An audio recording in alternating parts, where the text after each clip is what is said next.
أعوذ بالله من الشيطان الرجيم والذين جاهدوا فينا لنهدينهم سبلنا وإن الله لمع المحسنين. بسم الله الرحمن الرحيم. الحمد لله رب العالمين وصل وسلم على أشرف الأنبياء والمرسلين نبينا محمد وعلى آله وأصحابه أجمعين. Cinquième vidéo, toujours sur le thème du djihad, un terme en vérité inépuisable, de par la profondeur, de par la richesse, de par la multiplicité des enseignements qu'il nous prodigue. Comme je le disais, la vie pour un musulman est un djihad. C'est un djihad dans la quête du savoir, c'est un djihad dans l'accomplissement des obligations religieuses, c'est un djihad contre les passions, c'est un djihad contre le doute, c'est un djihad contre les tentations sataniques, c'est un djihad contre l'hypocrisie, contre la mécréance, c'est un djihad. Le musulman est un combattant et avant tout un combattant spirituel. J'en veux pour preuve ce verset. Encore une fois, c'est un verset mécois. Donc pas de chance pour ceux qui prétendent que ce verset prouve que toute personne qui mènerait le combat armé est nécessairement dans le droit chemin en vertu de ce verset. Il y a de nombreux savants qui ont réfuté cette interprétation. Et c'est même étonnant, le nombre d'exégètes parmi les anciens, entendons-nous bien, qui ne donnent pas du tout ce sens de combat armé à ce verset. Ceux qui combattent dans notre voie seront guidés dans les chemins d'Allah. C'est à peu près le sens du verset. Et j'en veux pour preuve Ibn Abi Hatim, qui est à la base un traditionniste, c'est-à-dire un rapporteur de hadith, mais qui a également une exégèse, qui est une exégèse en fait, qui est seulement composée de traditions, qui remonte à des gens qui l'ont précédé. Il dit par exemple dans une de ses chaînes de transmission, قال ابن أبي حاتم حدثنا أبي قال حدثنا أحمد ابن أبي الحواري قال حدثنا عباس الهمداني قال الذين جاهدوا فينا. Il fait l'explication de ce verset. Il dit الذين يعملون بما يعلمون يهديهم لما لا يعلمون. Qu'est-ce que ça veut dire? C'est une très belle phrase. Il dit en fait que ceux qui combattent dans notre voie, ce terme-là, cette phrase-là, désigne ceux qui œuvrent en conformité avec ce qu'ils savent, en conformité avec leur connaissance. Allah leur révélera ce qu'ils ignorent. Donc, on voit qu'il donne une dimension, on va dire, éducative à ce verset, une dimension pratique aussi, une dimension spirituelle dans le sens de la pratique religieuse à ce verset. Et en fait, ce verset pour moi il est emblématique de la question et résume toutes les vidéos qu'on peut faire sur la question, ou tout ce que l'on peut dire sur la question du djihad. Il résume à quel point l'islam n'est absolument pas cette religion binaire. Il résume à quel point en fait il y a une forme de falsification terminologique, voilà, cette polysémie coranique, de cette richesse linguistique du Coran. Mu'adh ibn Jabal, l'un des plus éminents, l'un des plus savants compagnons du prophète sallallahu alayhi wa sallam, lorsqu'il a commenté ce verset, il dit al-bahthu fil ilmi jihad, la quête du savoir est un djihad. Et Mujahid, qui est aussi Al-Junayd, qui est aussi un des grands maîtres spirituels de l'islam, lorsqu'il parle de ce verset, il dit walladhina jahadu ahwa'ahum, c'est-à-dire que le terme ceux qui combattent dans notre voie, ce sont ceux qui combattent leur passion, ceux qui combattent leur désir. Et il dit walladhina jahadu fina, ceux qui combattent en nous, littéralement le verset c'est ce qu'il dit. Il dit en fait ceux qui combattent par le biais du repentir. Voyez à quel point, subhanallah, le combat en islam, ça a un sens à la fois inoffensif mais ça a un sens qui est bénéfique pour tous en fait. Parce qu'un musulman qui est empêtré de repentir, qui est empêtré de remise en question, qui cherche constamment à s'améliorer, comment voulez-vous qu'il passe son temps, qu'il ait cette obsession à faire couler le sang impunément? C'est vraiment aux antipodes de ce que l'islam nous enseigne.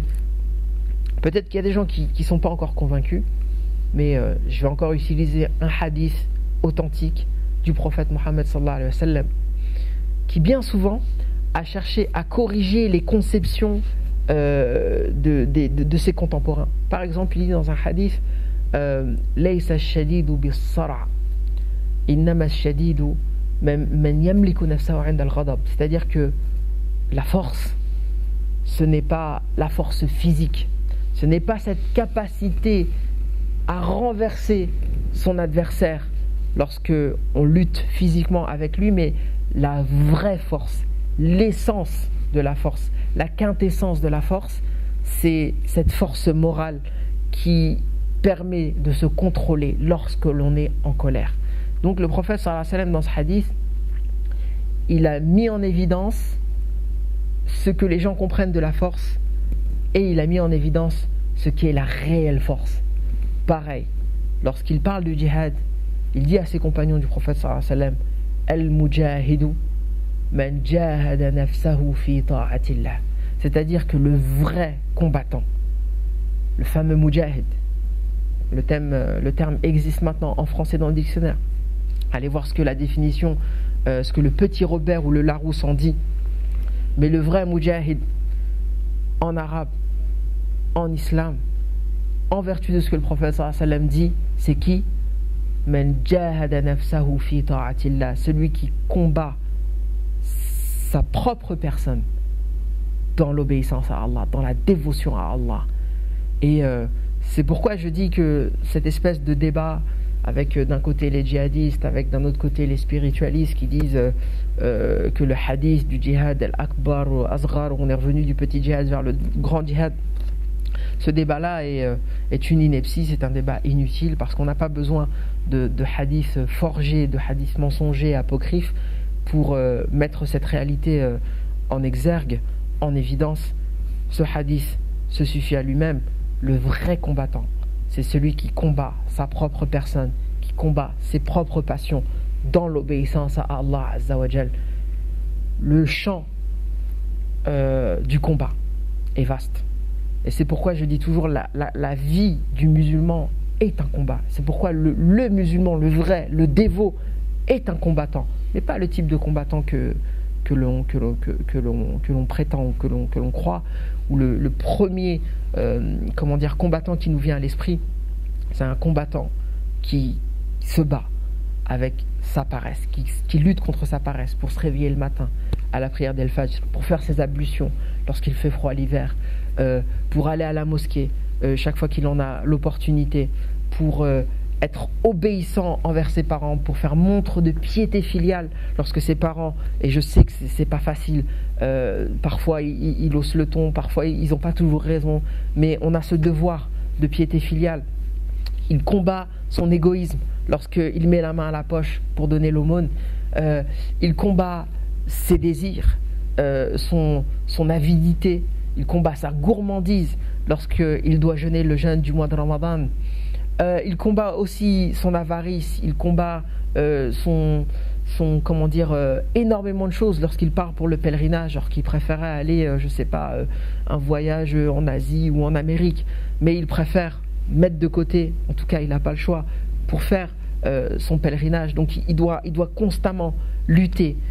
Il combat son orgueil lorsqu'il essaye de se montrer humble, lorsqu'il évite, comme on dit, de taper la démarche pour impressionner les autres. Une fois qu'on a assimilé l'éthique de l'islam, on apprend que l'islam nous apprend à nous enjoint de marcher avec humilité. Tout ça, c'est un combat. C'est pas évident pour le jeune musulman de passer du monde de la rue au monde de la mosquée.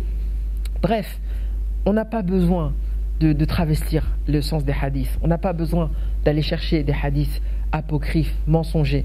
On n'a pas non plus besoin de cette propagande mensongère qui dit oui, l'islam c'est une religion de violence, le Coran appelle à la violence.